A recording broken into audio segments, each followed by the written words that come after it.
Hey guys, happy Friday to everybody. Hope everybody's doing good. Ready for the weekend.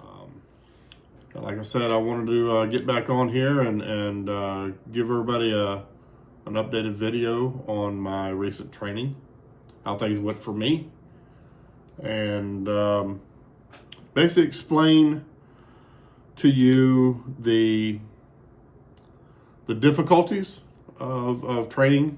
That can be difficult for some, and things to look forward to. You know, there's not really a lot of people that explain a lot of this, with the tough, where things can be tough out there on the road for you, what to deal with, what to look forward to. So there's some things here that maybe you've heard of before, maybe some things you haven't. So this video is going to be a little lengthy. I will warn you of that. But I think it's got a lot of information, and hopefully if you're coming into this industry and trucking period, this may help you out a little bit. Think something to look forward to. So with that being said, guys, let's get right into it. So the hurdles of TNT or teaming. Okay, TNT referring to prime, trainer, and trainee training, or teaming period, right? Teaming on a truck.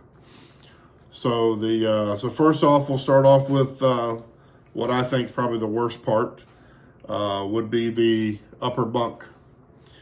The upper bunk is quite a difficult little place. The mattress that's up there is probably about 3 inches thick, made out of probably the worst foam that you could think of, that flattens down pretty easily. 30 inches wide, roughly, about 30 inches wide, and 72 inches long. So it's 6 foot long. So you can stretch out on this mattress. So you do have that going for you. But you also got to remember you're on this mattress, and you got your other stuff with you. You got your duffel bag, you got your shower bag, your backpack, and of course me, I have my CPAP machine. You kind of lay on that thing and you feel like you're laying in a coffin at times because you can't really do a lot of moving around. So, you know, like my duffel bag at times, you know, I could sometimes I could take it down, maybe put it in the front seat or kind of try to move it around, but sometimes I couldn't.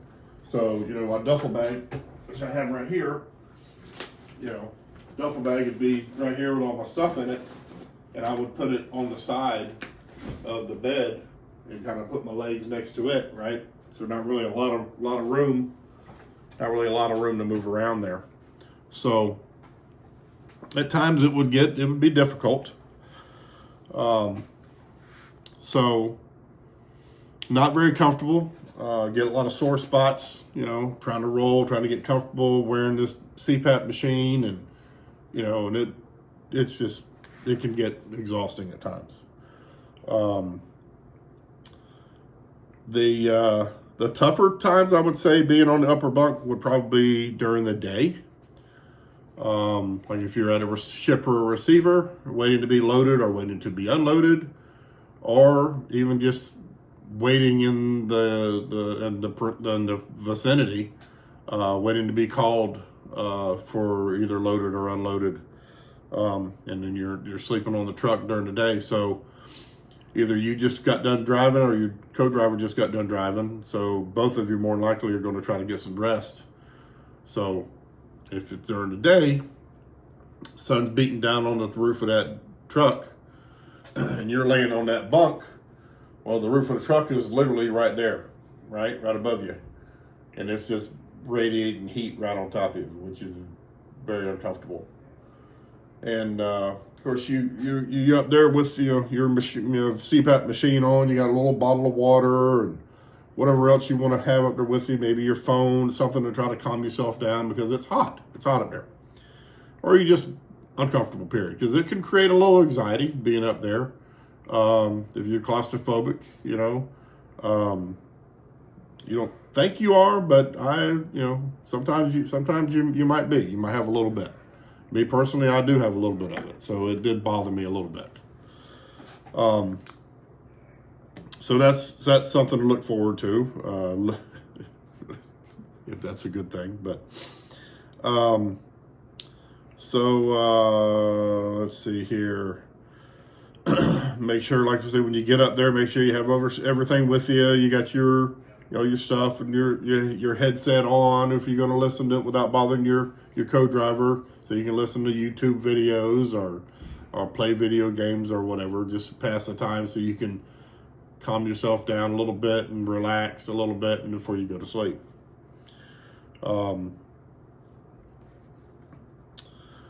Then, of course, you fall asleep and everything's good, right? And you're a couple hours later, you wake up and you got to pee, right? Or you got to get up for whatever reason.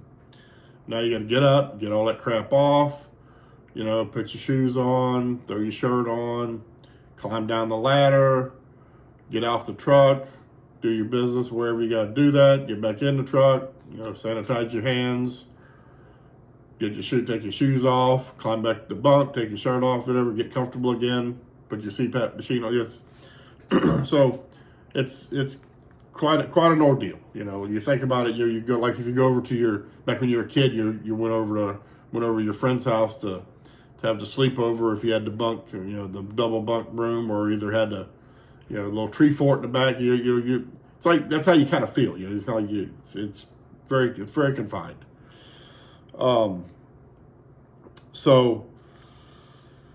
Let's see here.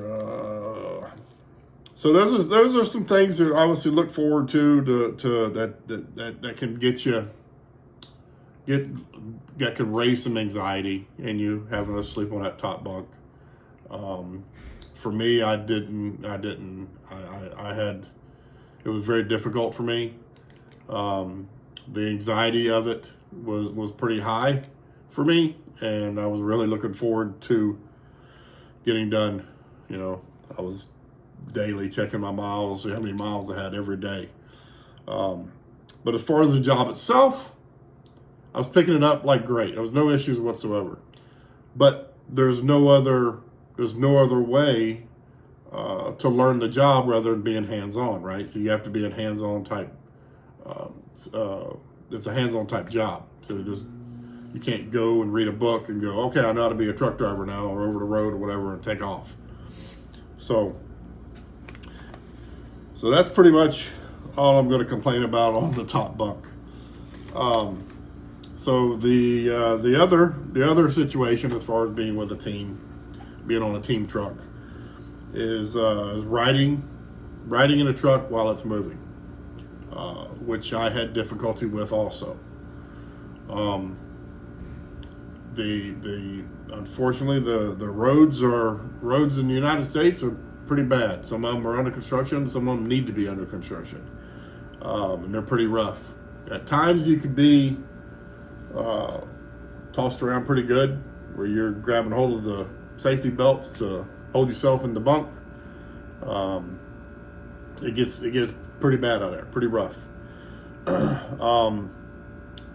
Sometimes you're just so exhausted from your drive and I've done that, where I just fall asleep and then I'm so exhausted that I don't even remember the drive. But most of the time, it was pretty rough. So you definitely recall and every bump in the road. You're in and out of sleep, so it's not very comfortable. So you don't get a lot of good sleep. And then make sure, just kind of giving you a little pointer here. So when you get on your truck with your trainer, make sure the two of y'all had to have that conversation of when you're going to stop. When you're riding, or he's driving, and you're riding, or vice versa. When you got to pull over to use the restroom, what's the most convenient, easiest thing. Both of my trainers had no issue with stopping on an on-ramp or off-ramp, as long as you're not in the middle of the city nowhere. You pull over, jump out, jump in between the truck and the trailer, and do your business. And for guys, that's easy. Ladies, you have to do other things, I reckon. But and then you're right back on it and you're rolling. So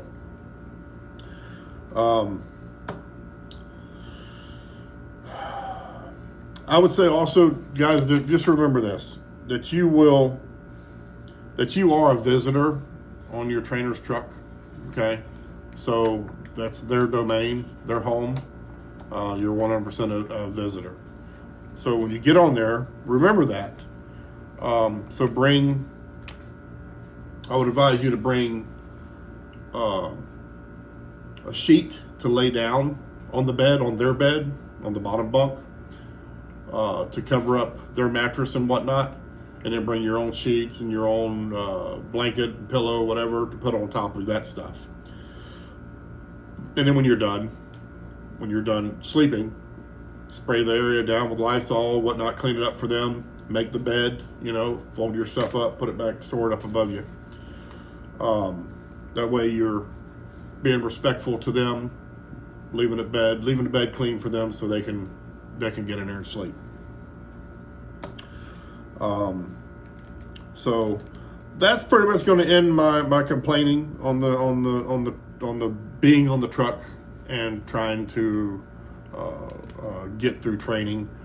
The training portion of it is a hands-on job, and you can pick it up pretty quickly. The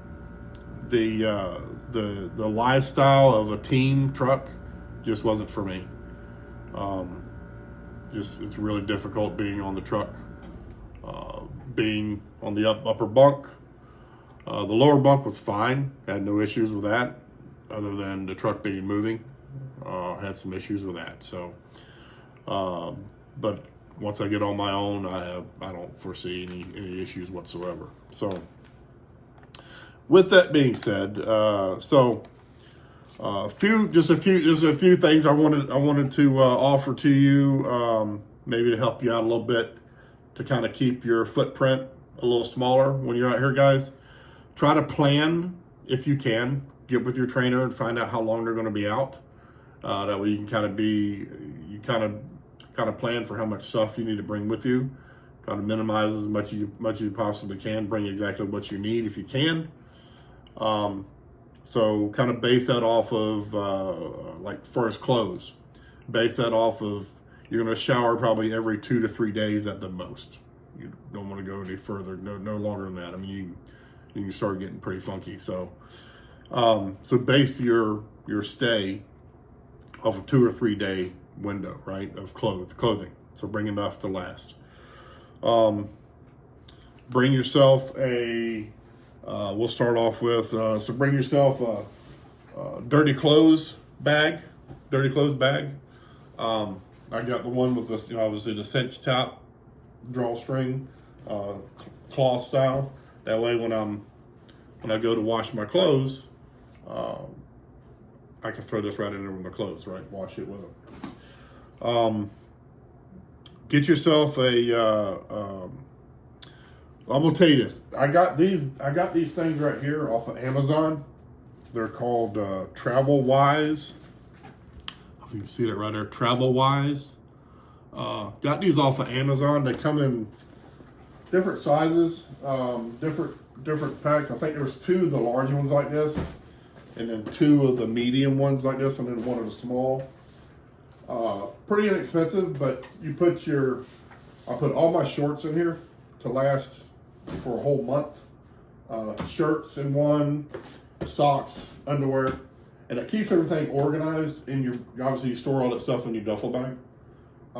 That way when you're sorting through all your stuff, okay, this is my shorts. I grab a pair of shorts, grab a t-shirt, underwear, socks, and put all that in your shower bag. That way when you jump out to go take a shower, you just grab your shower bag and go, right? Everything's in there. So those are really handy. The shower bag that I got is just a little 20-inch shower bag. I got it at Walmart, just a little nylon shower bag. It's got a towel in it, just a few things that you need, whatever. But you put your clothes in there, take that into the truck stop and take your shower. I also brought a backpack with me. I put my computer in the backpack, along with my power cords, chargers, my medication, headset, my super trucker headset, and snacks. Let's see. Oh, make sure you guys bring, like I say, summertime. You're gonna have most of your stuff. You're gonna have is shorts. You want to be comfortable while you're on the truck, but do bring long pair of pants. Make sure you always have your safety vest with you. I brought a pair of blue jeans, but I've never worn them. So I brought sweatpants and hoodie, because when you get in upper states, like just the other day, we were in Michigan and it was a low 40s in Michigan the other day. But not only that, some shippers that you go to will make you get on the dock or either go inside while they're loading your truck, and you'll be inside the refrigerator unit while they're loading your truck with this cold merchandise. You don't want to be in there with shorts on. You're freezing your nads off. So you have a hoodie and long pants, or hoodie, sweatpants or whatever while they're in there, because you got to count the product. Some places they make you stand in there and count the product. But also you're going to get, when you get your, when you do like a macro 19, find out your directions, there's going to be information on that where it's going to explain that some shippers or receivers want you to wear long pants and a vest on their property. So just know that. So it's always good to have long pants with you, and maybe a hoodie. Like I said, you're going to be sitting in that cold refrigerator unit, big warehouse, freezing your butt off with just wearing shorts and a t-shirt.